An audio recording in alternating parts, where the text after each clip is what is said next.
अस्सलामु अलैकुम दोस्तों, स्वागत है आपका हमारे चैनल पर। आज हम ले चलते हैं आपको इस्लाम के इतिहास की एक सुपर खास कहानी में बद्र की जंग और उसके बाद की घटनाएं। ये कहानी है जीत की, ईमान की और अल्लाह के रास्ते पर चलने की। तो बिना टाइम वेस्ट किए चलो शुरू करते हैं। जब बद्र की जंग में मुसलमानों ने दुश्मनों को धूल चटा दी तो दो लोग अब्दुल्लाह बिन रवाहा और जायद बिन हारिथा को मदीना भेजा गया। इनका काम था ये खुशखबरी सबको सुनाना।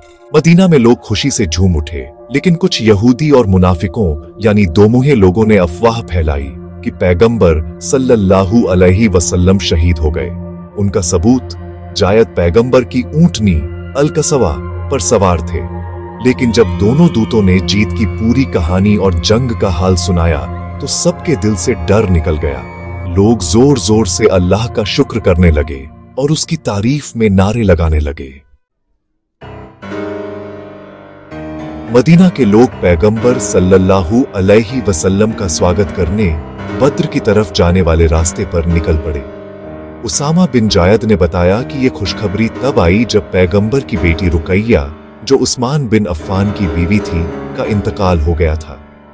रुकैया बहुत बीमार थी, इसलिए पैगंबर ने उस्मान को मदीना में रुकने को कहा था। जंग के मैदान में लूट के सामान यानी माल ए गनीमत को बांटने को लेकर मुसलमानों में बहस छिड़ गई। उस वक्त इसका कोई नियम नहीं था।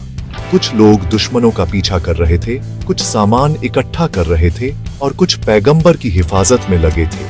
हर कोई कह रहा था हमारा हक ज्यादा है। तभी कुरान की एक आयत नाजिल हुई।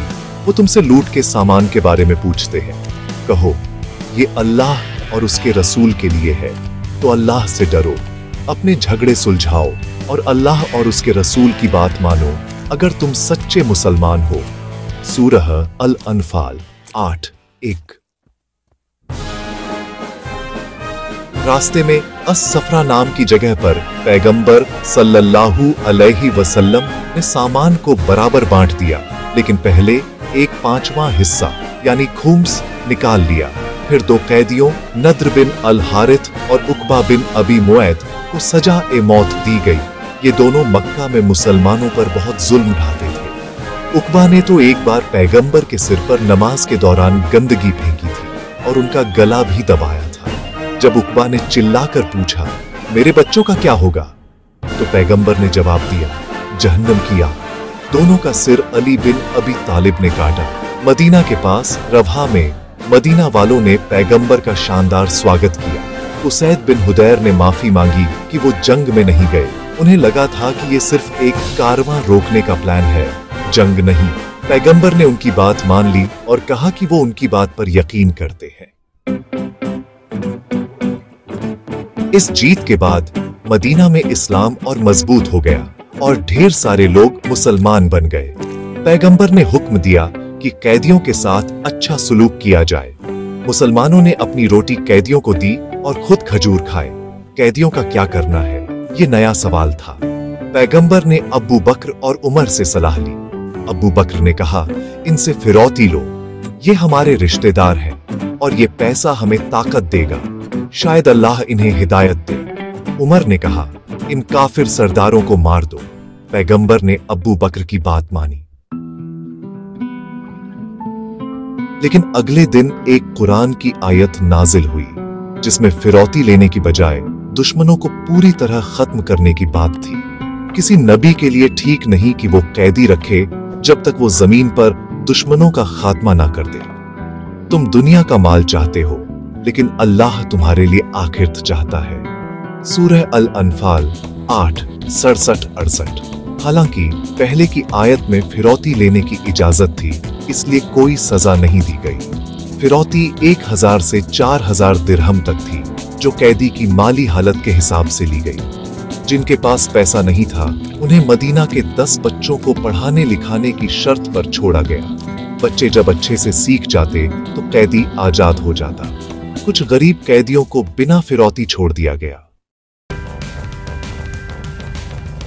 पैगंबर की बेटी ज़ैनब ने अपने शौहर अबुल आस की फिरौती एक हार से दी।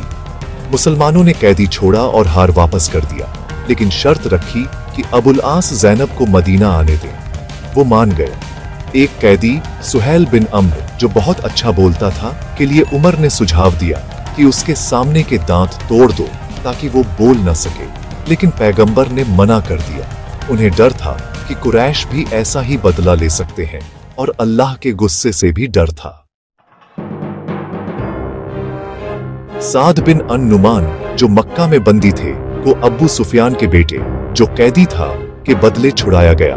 तो दोस्तों, ये थी बद्र की जंग और उसके बाद की धमाकेदार कहानी। उम्मीद है आपको ये सुनकर मजा आया और कुछ नया सीखने को मिला। अगर वीडियो पसंद आया तो लाइक का बटन दबाइए, अपने दोस्तों, रिश्तेदारों और पड़ोसियों के साथ शेयर कीजिए और हमारे चैनल को सब्सक्राइब कर लीजिए। बेल आइकन भी दबाना ना भूलें ताकि अगली वीडियो का नोटिफिकेशन आपको तुरंत मिले। नीचे कमेंट में बताइए कि आपको इस कहानी का कौन सा हिस्सा सबसे ज्यादा पसंद आया। कोई सवाल हो या कोई नया टॉपिक जिसके बारे में आप जानना चाहते हैं, वो भी कमेंट में लिख दीजिए। मिलते हैं अगली वीडियो में। तब तक के लिए अल्लाह हाफिज, खुश रहिए और अपना ख्याल रखिए।